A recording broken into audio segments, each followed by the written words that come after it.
Hi, welcome to Life with Ajene. My name is Ajene. I want to talk about postpartum anxiety. I don't think it's talked about enough. I personally have dealt with postpartum anxiety and dealing with it now. And so I definitely wanted to just talk about this, open up a conversation. Working in the maternal health space and the maternal mortality space specifically, and trying to reduce some of the deaths behind this epidemic, this pandemic really, has made me tune in more to some of the specific issues going on. And postpartum anxiety, I think, is something that if we can dig deeper into that and what it means, I think that it's something that could save a lot of lives and something that can help us better understand what's going on with people. It's something that can help people understand that they're not crazy. So yeah. Trigger warning. Talking about postpartum as a whole, talking about maternal mortality, talking about birth, fears.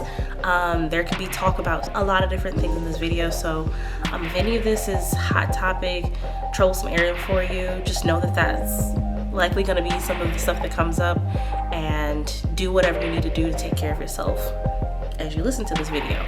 But I do recommend, if you can handle listening to this content, please do so. And this is not only for women, but this is also for men, non-binary folks. Whoever is here as the supporting partner for someone who's birthing a baby, you should also be listening, not just the person birthing. Or if you have nothing to do with this and you have family, like, this could be for anyone really, and just you trying to be there and learn about situations so you can be a support to people in your life. So, anywho, first, what is postpartum anxiety? Postpartum anxiety is when a person experiences severe anxiety after having a baby or becoming a parent, the postpartum period. These anxious feelings are often out of control and take over your thoughts. Some level of worry is expected after welcoming a new baby to your family. But if you have postpartum anxiety, the worry can be all-consuming or make you feel worried all day and all night. It often causes you to have irrational fears or excessive worries about events that are unlikely to happen. Sometimes the anxiety is related to a specific incident from your past, but the other times the worry is general and vague. For example, you may feel a constant sense of danger, but be unable to put your finger on the cause. Postpartum anxiety can occur along with postpartum depression. The conditions are different despite sharing many of the same symptoms. All right, so I'm gonna leave it at that for the formality of it all. But the main thing I want you to take from that is postpartum anxiety is something where you are in panic mode, essentially. First, I want to start by saying, right, anxiety is something that can be a positive feeling, a positive function in your mind, but it can also get to a level of being overwhelming. Think of Inside Out 2. For those of you who watched Inside Out, I love Inside Out. I think it's one of the best Disney movies they ever made. And when Inside Out 2 came out, I was ready.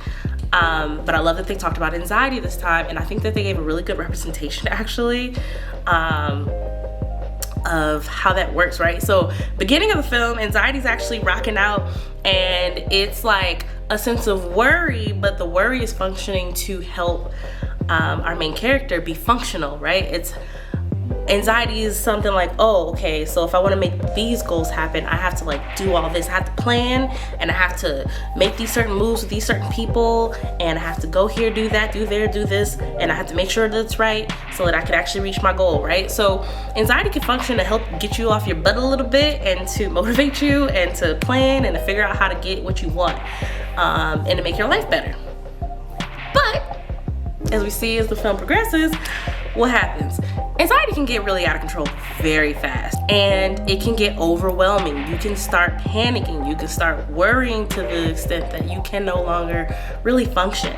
And when it's messing up with your functionality, or it's having a negative impact on your life, that's when some help needs to be had, whether that's you reaching out formally to a therapist, you practicing some techniques that you find that are functional for you, working out, walking, breathing, meditating, exercising, right? There's a lot of different things you can do, but anxiety in general can get overwhelming. Now, postpartum anxiety, right, as we read from the Cleveland Clinic, is something where your anxiety is at that level that's severe. It's at that level where it's getting in the way of your life a little bit or a lot of it, and it's after having a baby or becoming a parent.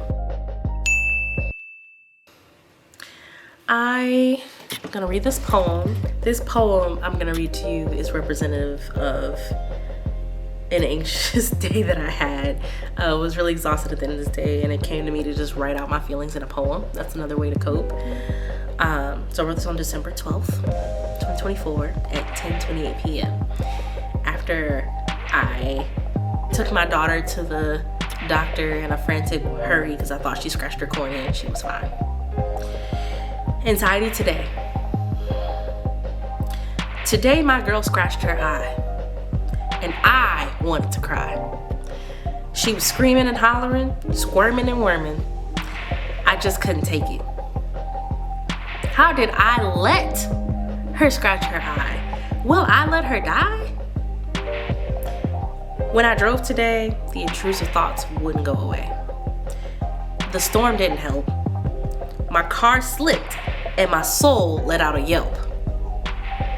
My control has been slipping all day. I really had no say. Not until deeds were done, battles remained unwon. But at the end of the day, things were really okay. I lived to feel another day. And so will baby girl. She shall slay. That's me processing in the middle of that poem. The part about slipping in the car, there was a really bad blizzard outside actually, so I'm taking her to the doctor and rushing her there, but like there's a really bad blizzard and the ice on the roads was crazy. You can't see. There were cars all over the sides of the roads slipping actively on the road. It was a nightmare on the streets, and here I am in anxious panic getting my daughter to the doctor thinking there's something wrong with her eye. She was fine. Thank the Lord she was fine. God is so good. So my story. My first pregnancy with my first child, it was pretty great actually. I was really chill. I was out doing my thing. We were living in the DC area, and so I was out and about, my little belly. I didn't deal with many issues. I did a natural home birth. I had midwives that I was dealing with for my pregnancy, which was a really pleasant experience out there in the DC area. And yeah, I was just generally pretty happy, pretty solid, and excited for this new chapter in my life. I was looking forward to it. We had planned for this, we tried for this, and it was coming to fruition. I didn't know exactly what to expect, but I was excited.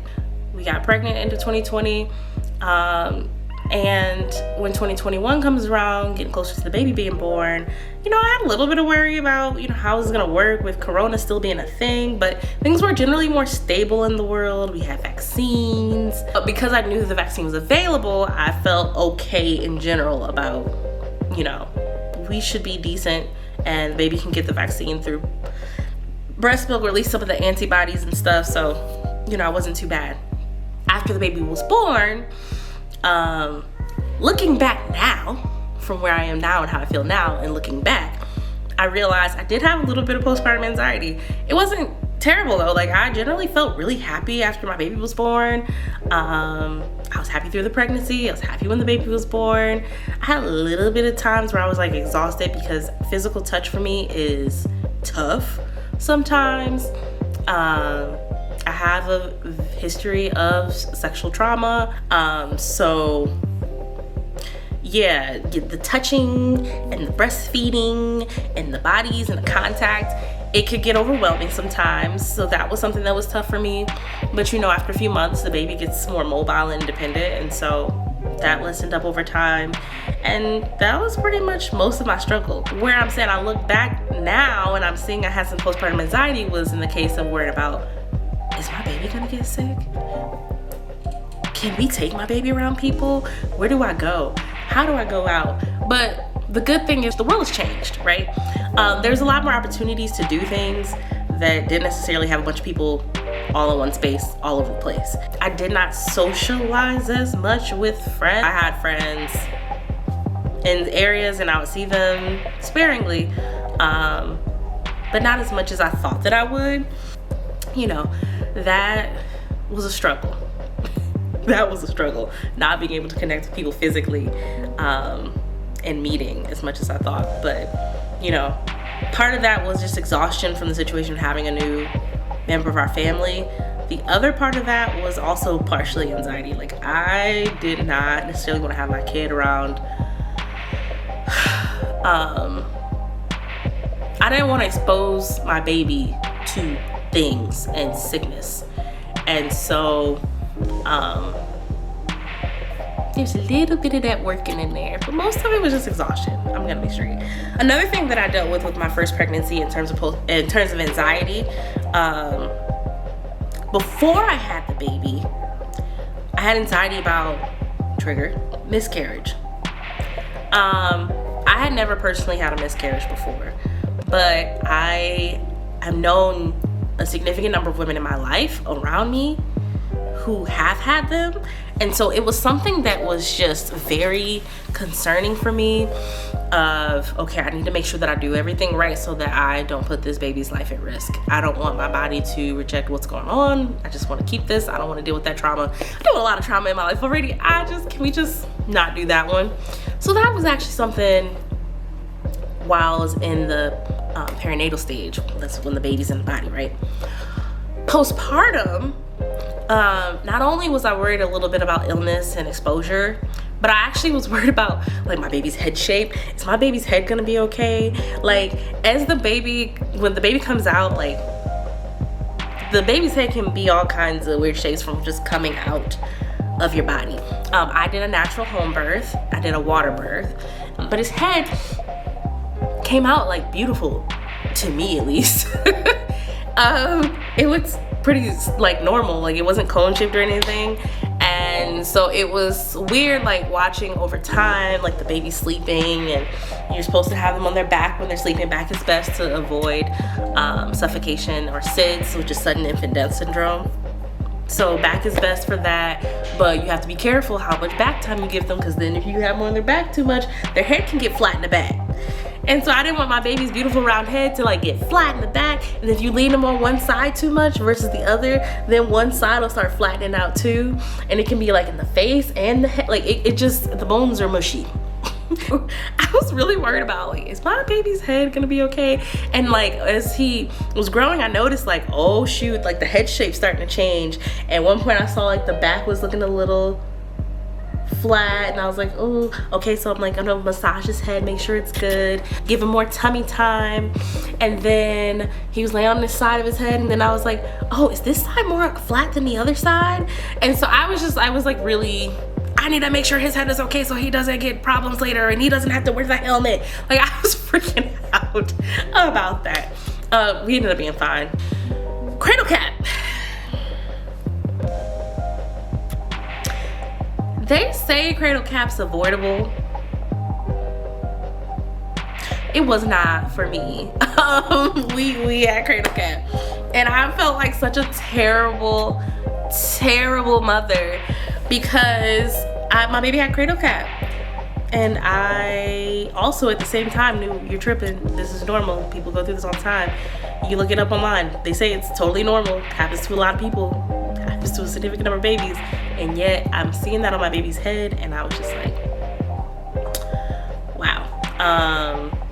Other things: head shape, cradle cap, baby acne, falls and development. Oh my gosh. Like, all these things that like are normal processes, the baby's just out and its body's just trying to acclimate to the environment. And I was just like, why can't things be right? There's always something wrong. Give my baby a break. Your head's got all these problems. Your skin is have all these problems. Like, I'm failing. What am I doing? Is my baby gonna be okay? Like, look, I'm like working myself up right now. I gotta. It was hard. Yeah, it was just hard. But every time I would have these thoughts the first time around, it was very easy for me to be like, he's gonna be fine. And I would talk to my partner, and my partner was great at saying he's gonna be fine, but not being dismissive with it.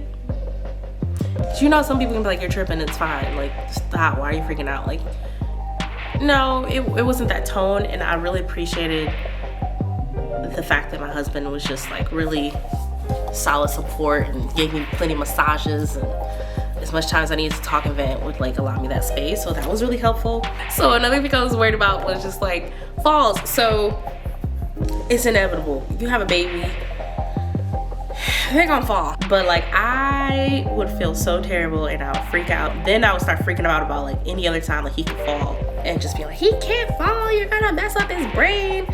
And then when he starts like walking and moving things like that, then he would just start falling on his face. Oh, the lip bleed. That's when I had some pretty bad anxiety, like seeing your baby's like lip cut and the blood just coming out. Like for me, when I panic, I actually get really quiet and I go into problem solving mode. And I just like handle the situation. And then after the situation calms down, I guess my adrenaline slows down. Like I like just like emotional wreck to myself in a corner somewhere. So there's a couple times where I can remember him falling and like I see the blood gushing and I just, in that moment, like zone in. All right, handle it. Will we cover his mouth, get a cold compress, press, make sure there's no like significant damage. We need to go get stitches. Like what's going on? All right, cool. Is he okay? Calm him down. Breastfeed him. Breastfeeding was such a lifesaver because I did not have fussy baby because of that. Yeah, I would just handle it. And then after the situation was over, then the anxiety would start ringing in and the guilting would start ringing in and worrying about like, if it happens again, is he gonna be okay? And like when he would fall moving forward, as he starts moving and walking and stuff, like you trip, you fall. He fall in that same spot, and for a while he had a bump that developed in his inner lip from falling in that same spot.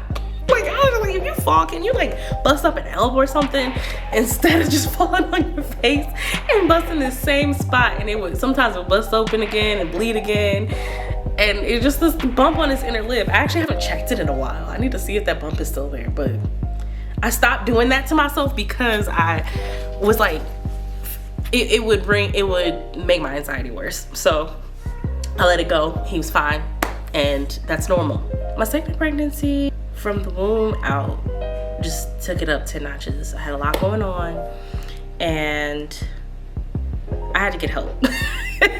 Period, point blank. I knew I needed help because early on in the pregnancy, I was very anxious about the idea of the miscarriage thing again.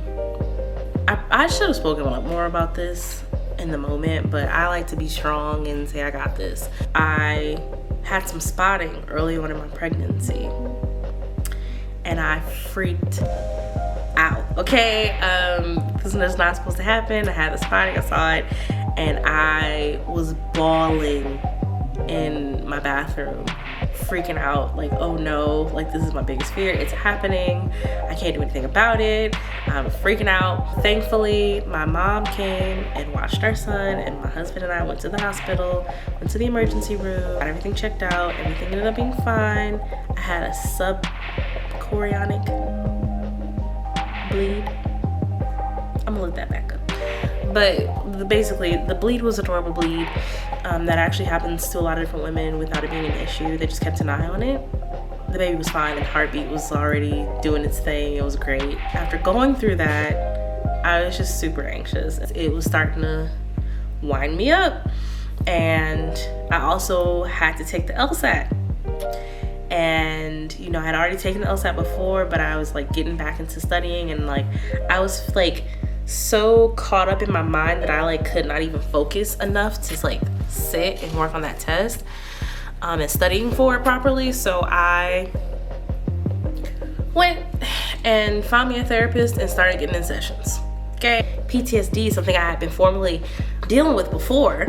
PTSD is a type of anxiety disorder, and when I put those two things together, it was like, but it was also really hard to deal with because at that point what I realized was like, I've been dealing with an anxiety disorder for years of my life, and no one ever told me that it was an anxiety disorder. I thought PTSD was just its own thing, and when I started reading on it and I started connecting the dots, and I was like looking more into what anxiety really is, which Also, it's kind of hard to grasp. They need to do better with some of the anxiety information online. So actually, this is before Inside Out 2 came out.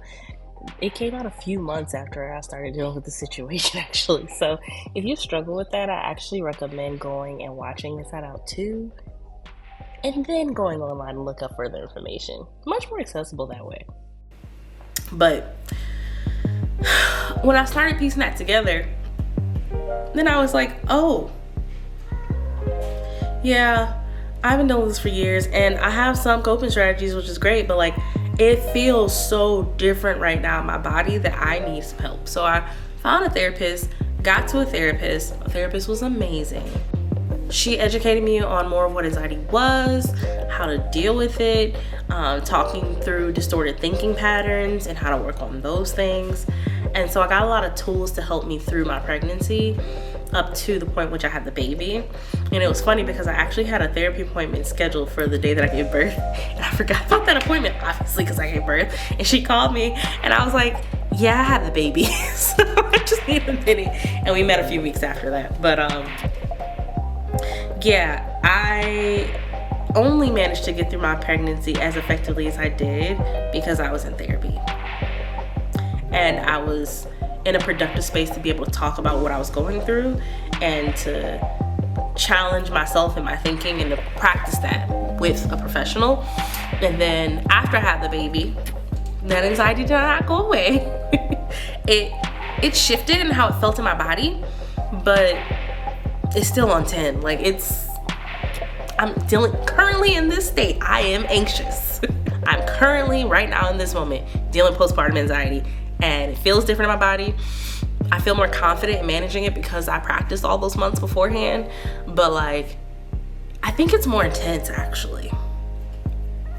And I say that because the intrusive thoughts are more aggressive. This time around, after the baby's been born, yes, I still have the worries about the head shape thing. And actually this baby's head, I'm not worried about the back of the head. It was a side head issue. Where like one side leg is flatter than the other. And I put this baby on her back, and then she likes to sleep with her head to the side anyway. And so then I have to like maneuver and adjust her, and I flip her in her bassinet to get her to flip on the other side of her head. It's evened out. It's fine now. But like, I gotta do more of that with the mushy bone heads.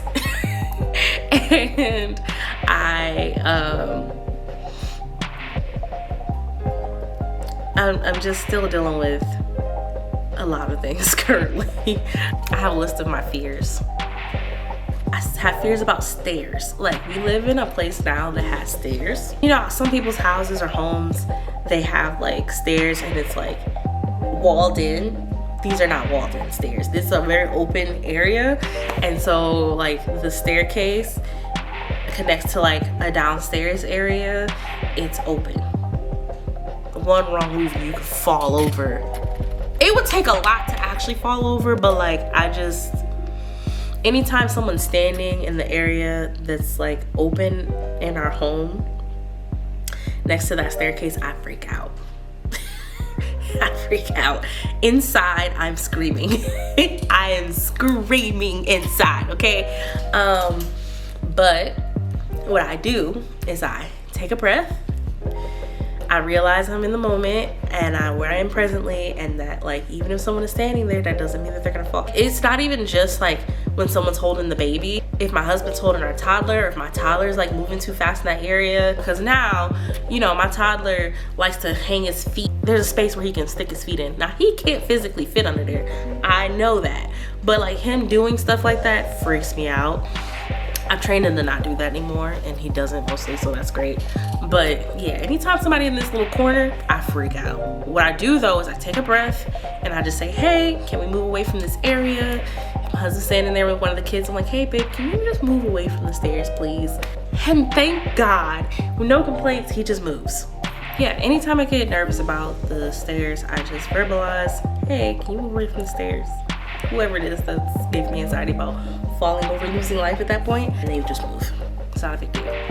No one's asked me why, and that's a beautiful thing. There's also a worry about like having to explain myself actually, and like looking crazy and thinking I know that this isn't like all that reasonable, but it could happen, and like because it could happen, like it's a whole thing. And so like then I have to explain that to people, and then thinking about having to go back and defend myself for that sounding like an exaggeration and it's not that big of a deal, and then having people tell me that it's not that big of a deal, but it like really is to me. This is how the anxiety spirals. There's also like not just the thoughts about harm to others and like the stares. There's also other contexts, like when we're out and about, or just like my nightmares. I have nightmares about like harm coming to my family. But like there's also thoughts about me. Literally, it can be overwhelming sometimes. But again, for me, what works is just breathing, centering myself. Touching something sometimes helps, like just like remember here where I am presently, what's happening right now in this moment. I am okay, I am safe right now, people around me are safe right now. That helps me. But it's one of my PTSD tricks. Recognize where you are in the present, breathing, centering yourself. Those are all PTSD techniques.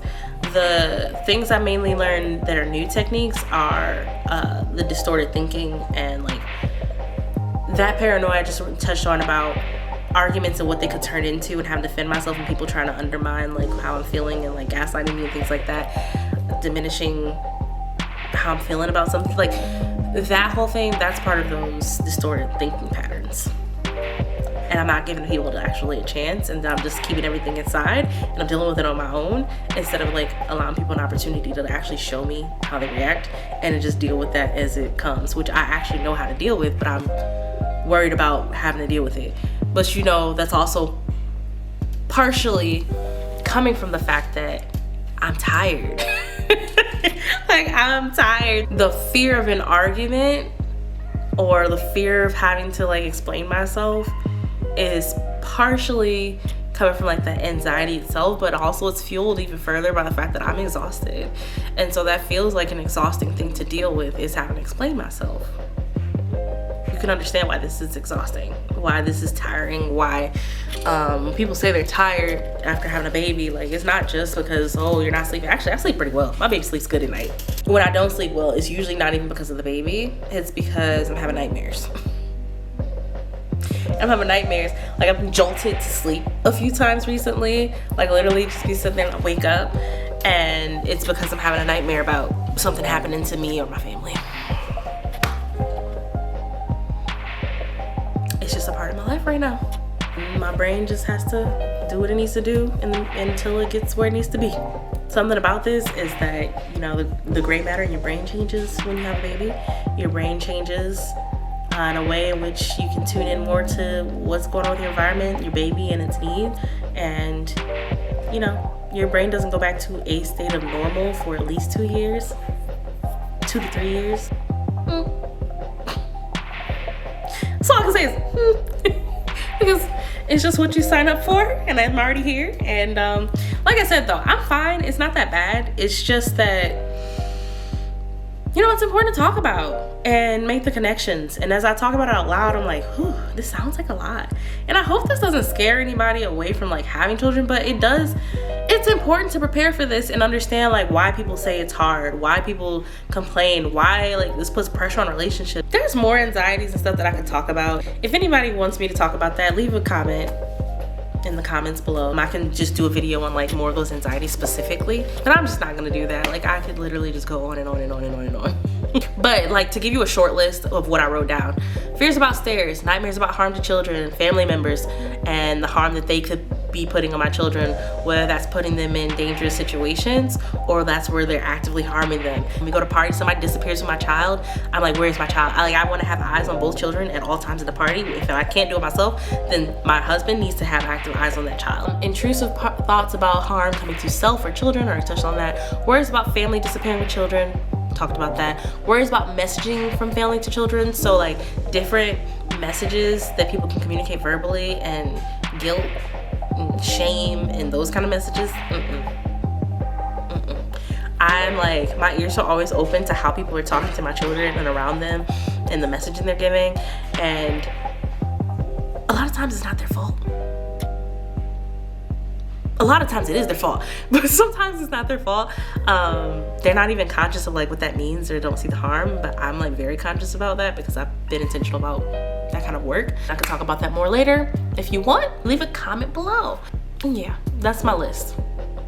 you know, I did some work to help myself be able to better process and deal with my anxiety and how I communicate, but I'm still not perfect, first and foremost. I still struggle, I still snap, I still get, my anxiety and my depression actually often shows up as like irritability and isolation. So I still am not perfect with that. I still isolate sometimes. I still just go through a lot. I go through a lot.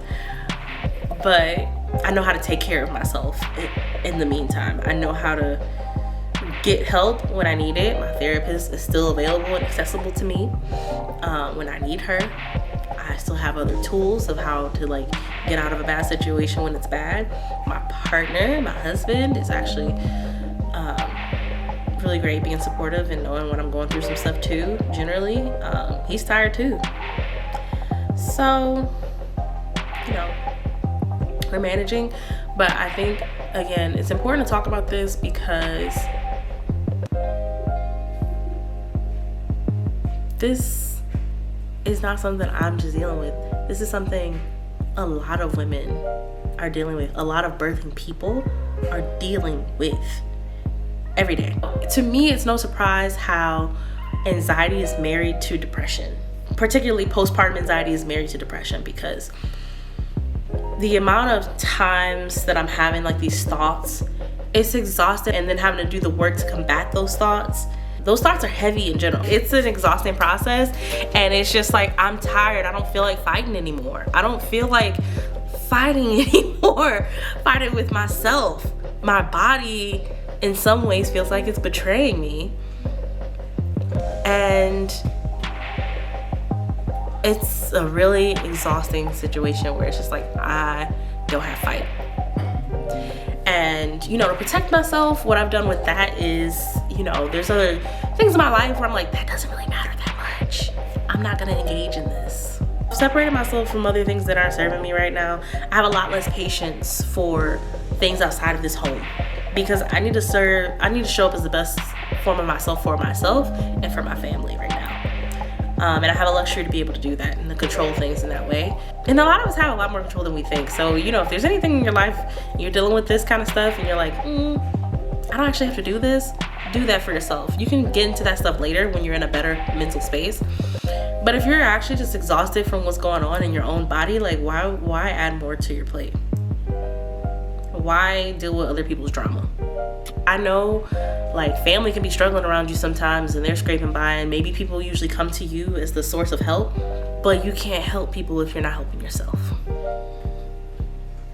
So sometimes you're gonna have to be selfish, but it's not selfish in an entire sense, because you're being selfish for yourself so that you can be there for your family. So in a sense, you're being selfish, but for your home, your family. And that's what you gotta do. That's what you gotta do. So yeah, that's where I am right now. Drama comes my way, it's like actually impacts me emotionally. I'm like, nope, not now. Y'all have to hit me up with that later. Come to me with that later. I'm not in a place to be able to help right now. I can look for resources to help people if I really want to help them, and like I feel like there's no one else that can help them that are present that they can reach out to. Like I'll look up resources for people, because I'm a helper. I am passionate about helping people around me, and I don't want anybody to be left out. But you also have to know and to learn how to delegate and allow other people to step in and help when you can't. And sometimes even when you can, you still shouldn't. Like you could be spending that time doing other things for yourself to take yourself to a different level. So some of the symptoms that show up for me: irritability, slipping into depressive states from being overwhelmed, unable to clean or take care of myself consistently because of that depressive state. So the depression, and then the depression makes me more anxious when I can't like take care of myself. Like, oh, I didn't shower today, or like I didn't brush my teeth yet. And my teeth are so important to me, y'all. I've never had a cavity. I don't want one. You know, there's days where like there's a day or two when I haven't brushed my teeth. I just sit there in the bed.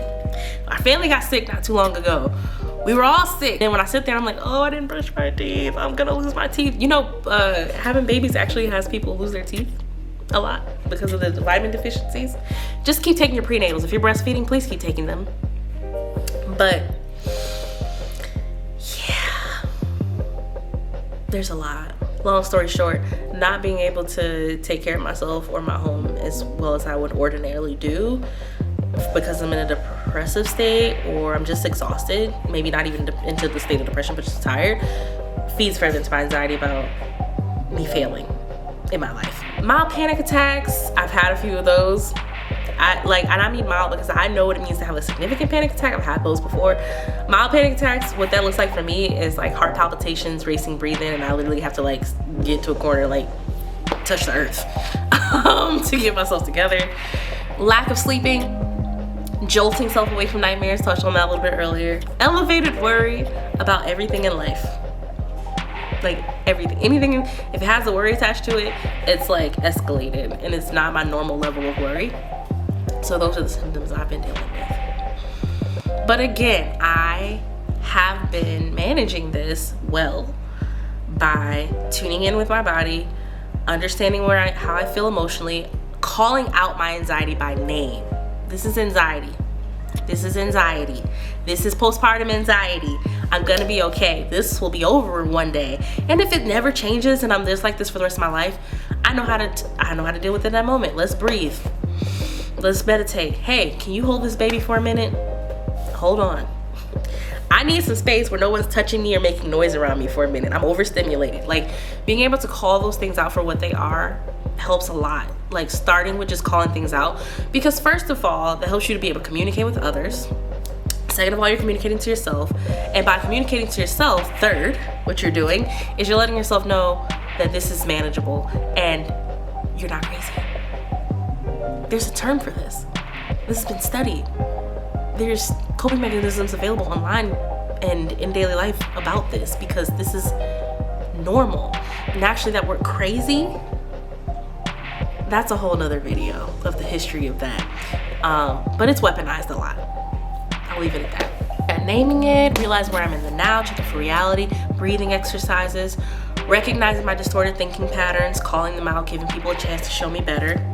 And not just like letting my little anxious brain tell me what's gonna happen, but like actually allowing things to happen and then dealing with them. And when I have a problem with things and how people are talking to me or treating me, telling them instead of just eating that and then like letting my anxious brain tell me how things are gonna be for the future. That's one of my distorted thinking patterns. I see something wrong, it happens to me, and I'm like, oh, this is how it's gonna be. No, that's not necessarily the case. That's rooted in some other trauma.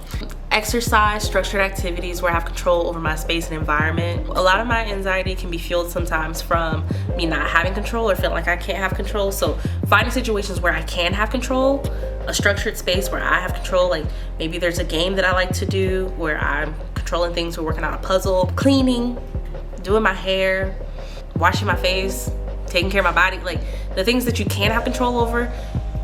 Be mindful about taking opportunities to take advantage of those moments. Sharing experiences and spaces with other mothers. Working on maternal mortality, educating myself on stats. So those have been helpful for me. Recognizing the fact that the CDC, maternal mortality, 80% of maternal deaths are preventable. Let me say that again for people in the back. 80% of maternal deaths within the first year are preventable. That's how poorly we're doing at handling this situation. And out of those 80%, the number one avoidable death category is mental health. And specifically, let me pull up the CDC stat. Out of those preventable deaths numbers, so out of that 80% of deaths that are preventable, 23% of that chunk is mental health conditions. The leading underlying causes of pregnancy-related death include mental health conditions. It's 23%. 23% of those 80 are dying from mental health conditions. 23%. That's a lot of lives. That's a lot of families. So for one, what that tells me is a lot of women are dealing with this kind of stuff. And it's not all postpartum anxiety, postpartum depression. There's other mental health things that people can be dealing with too. And as they say, like there's substances involved in that sometimes. But I'm not alone, period. And then 2, that also tells me that there's a lot of work to be done. So, you know, a way in which I found it being helpful and taking care of myself is by doing the work. Because I'm not only doing that work for myself at that point, I'm doing that work for many other families and people. And so I've worked on teams in which we've organized some maternal health groups and getting women together to talk about their experiences and just having a space. I'm not even participating actively in the groups. I'm just listening and taking notes, but just listening to women talk about what they're going through in their pregnancy journeys or their postpartum journeys. Different things they've been dealing with mentally, physically, financially, and just sharing and loving on each other though in those spaces and supporting each other in those spaces. That's really powerful. So if at all you have other people that you know that are going through those journeys, maybe you can form a little group. Maybe you can reach out and see if there's any groups already being formed in your area in which you can just sit down and share. Maybe you can meet virtually. Y'all wanna do some virtual groups? I can get some funding to put that together. Anybody want to get together in like a virtual postpartum group? Leave a comment in the chat. I can organize that for y'all. We can do something. Using my words is also a helpful strategy. So something I'm teaching my kids right now is use your words, okay? You're flipping out, you're screaming, and I understand you're feeling big emotions. I understand that directly. I'm feeling big emotions and I want to scream, but we can breathe and let's use our words. I know you want to cry, but I can't help you if you're crying. I know you want to shut down. I can't help you if you're shutting down. That's the same thing I'm telling my kid. It applies here. It applies here. So don't shut down. Don't do it as all by yourself. Use your words. I'm not saying that in a condescending manner at all, because I'm telling that to myself. Use your words. And what I mean by that is find a place within yourself to be able to verbalize what's going on with you. That doesn't actually mean out of your mouth, actually. It doesn't have to be. Sometimes it's really hard for me to verbalize out of my mouth where I need help or what I'm struggling with. Sometimes I send a text message. Sometimes I write a note. Sometimes I write a poem and I share that with my partner. But like I find a way to get out how you're feeling and what you need. And maybe navigate that with your partner and see if there's one way that works over the other. Is your partner a visual learner? Audio? Like maybe you can record an audio message to yourself somewhere away from the space so you can think more clearly without having to deal with it one-on-one. Those are some thoughts. My partner is a visual learner, so actually seeing things can actually make our lives a lot easier. I don't like writing things all the time though, so it's a balancing act. So I want to close with some mantras. These are some sentences I wrote to give you some things to think about to yourself and to like resonate on, meditate on if you're dealing with this at all. I can do this. I'm not crazy. My feelings are valid. My thoughts and feelings can separate. How can I put my worry in check? Now, the thought about my thoughts and feelings can separate is to just identify the fact that sometimes you'll have feelings, and sometimes in our society we conflate the feelings with our thoughts. So I just feel like you don't love me. Okay, wait a minute. You feel we can say unloved for lack of better words if you don't have anything, but I would say in those circumstances maybe you feel angry, you feel sad, you feel neglected, you feel disappointed. Those are your feelings. The thought that you don't love me is separate from those feelings. It's rooted in, it's tied to those feelings, right? But like they can separate, right? So I'm saying that and using that as one of these mantras and a tool, because what you can do is you can say, I feel this way, but you know, leaving space for the fact that the reality might be different and leaving that open for conversation. So I feel like you don't love me. Like, no, I feel sad and I feel hurt right now. I feel disappointed. And in my mind, the thought is that you don't love me, but either I know that to be not the case, or I need you to tell me how that might not be reality. I need you to tell me what's going on. Like, this is how you disappointed me. This is how that thought came to be. Can we talk about this? Can we work on that? That's a good partner conversation to have. And I can talk about more on that too in its own video. This video ended up being really long because I just had a lot to talk about with this. And again, I could do more. I could go on, but I don't want it to be crazy long. If you want me to talk more about the thoughts and feelings can separate idea and more partner conversations, I'm willing to do that. I'm really happy. I love my husband now. And I'm so grateful. I said this before, but I'm so grateful that that's my partner. That's my person, because we're like this on our friendship level. So even when we don't like each other, we get on each other's nerves, we're exhausted by each other, like, we still have that fundamental respect level of friendship and honesty, and I'll value that forever. Well, that's all for this video. Thank you for watching. If you already subscribed, thank you for subscribing. I have 3 subscribers. I'm really proud of that though. I'm really proud. That just shows the love of the people that I have in my life have for me. For those 3 people who subscribed already, thank you. I love y'all. And for the people who are choosing to subscribe now, thank you. Y'all are all just making my day-to-day better and letting me know I'm reaching people. And yeah, if you're interested in subscribing, please hit that subscribe button down below and hit the like button if you liked it. I'll see you in the next video.